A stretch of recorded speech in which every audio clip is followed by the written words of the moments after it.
Most countries in Africa have normalized the misappropriation of funds, so much so that when someone tries to use the funds correctly, it baffles the citizens. I say this because it is really amazing to see that when one political leader out of the many who are crooked decides to do the right thing with the public funds to bring development within their areas of jurisdiction, then they are criticized. They are asked where is the source of the money that they use to do development in their areas. This tells you how deep corruption is entrenched in Africa. It has gotten deep into the people, so much so that the people find it normal for things to stay the way they are. If some change happens, then the people are even surprised that this is possible. But I like the fact that as things move forward, we are starting to have these discussions. We are starting to have these realizations. We are starting to see all the possibilities. We are starting to be aware of how much we can achieve with the little that we have. I think this is something that every citizen in Africa should realize, that it is possible for much to be done with what is already there. Because the status quo now is that little is being done. When the leaders get the allocation of money, say from the share of the national budget, to run their constituencies or perhaps their counties, like in Kenya where we have governors, they hardly do anything because the people have become numb to the fact that development is their right and is not something that they have to praise, they have to worship a leader so that they can get it. So take for instance in Kenya, MP Ndindi Nyoro is under criticism not only from fellow members of parliament, but also from citizens. Citizens are defending their members of parliament who have done nothing with the same allocation that Ndindi Nyoro has had over the same period of time. This is ridiculous, and this is the type of stupidity that we need to overcome so that change can come. Because if nothing changes, then nothing changes. So if we can't change how we see and critique things, then nothing will change. The status quo will remain. And mind you, that is the best thing to happen to politicians, because that is what they feed from.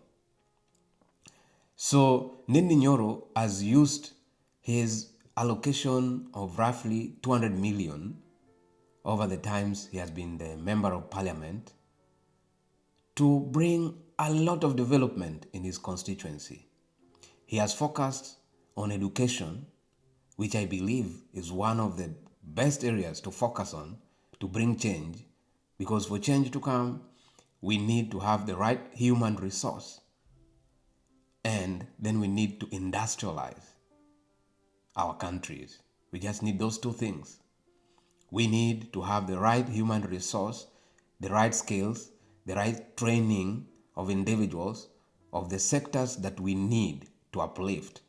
And then we need to apply these skills in industrializing our countries. It's very simple. It's not as complicated as the presidents make it to look like, going to borrow money every other time and doing nothing, with a lot of declarations, meetings, negotiations that really don't help with anything. It is high time that the leaders chose to be practical. And that's why I like what Ndindi Nyoro has done. He has demonstrated that it is very possible with the same allocation to ensure that all the schools within your constituency are decent, He has ensured that all the schools have tiles where when it rains, the students can still go to school without walking on mud, as is accustomed of many public schools in Kenya. He has brought decency to the pupils within his constituency by giving them the chance to go to school and learn like other students around the world. And this is what all members of parliament should do. So it is crazy to me to see, for instance, I come from Nyatike constituency in Migori County, where our member of parliament has been there for 2 terms, and the schools are still in deplorable states. Apart from that, there are roads that are really outrageous if you see them.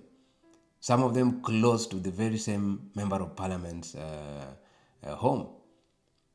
So this shows you the level of craziness, because again, in the same constituency, we have the youth who are supporting this member of parliament, who are actually saying he is going for the 3rd term, and are arguing against each other, saying that this road is not supposed to be his task, this and that, the allocation for Ndindi Nyoro is slightly different, is not practical, and it just amazes me to see the youth reason and talk like that, because whenever things go wrong, it is the youth who are the first to cry, to complain, to lament.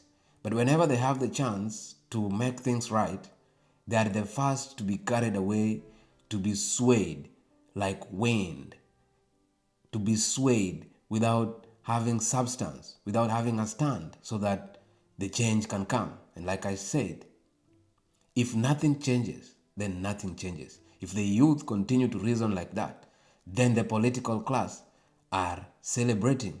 They're having a field day at work. They are enjoying, because they don't have to think. They don't have to take a lot of their time finding out how to bring solutions to their constituents. And I applaud what Ndindi Nyoro has done. He has sent a message to all leaders, not only members of parliament. He has sent a message to all political leaders that it is possible to give back to your people with the little that you have, as long as you are able and willing to think. Because, for instance, you saw Ndindi Nyoro explained how he was able to achieve this. He had not to use contractors, because contractors are expensive, and those are like corruption dens, because the contractor will be given the job by someone within the constituency offices, and this someone will have to get a cut out of the money that the contractor has to use to do the job, and this complicates the whole issue. So the 200 million, like he was trying to explain, ends up being maybe 100 million that can actually do the work. And he eliminated that by being able to think, being able to work, being able to take action, by training his own constituents in these jobs, so that he used the labor within his constituency. In this, he created jobs for his people. Apart from that, he has built a resource base of skills that can also help in other areas within the constituency and around the country as a whole. So you can see what a thoughtful leader can be able to do with the little allocation that they have. And mind you, 200 million is not a little amount of money if used correctly. 200 million for every year, considering that a member of parliament works for 5 years before another election. So you can imagine members of parliament that have been there for 2 terms, that is 10 years. So 200 million is roughly 2 billion.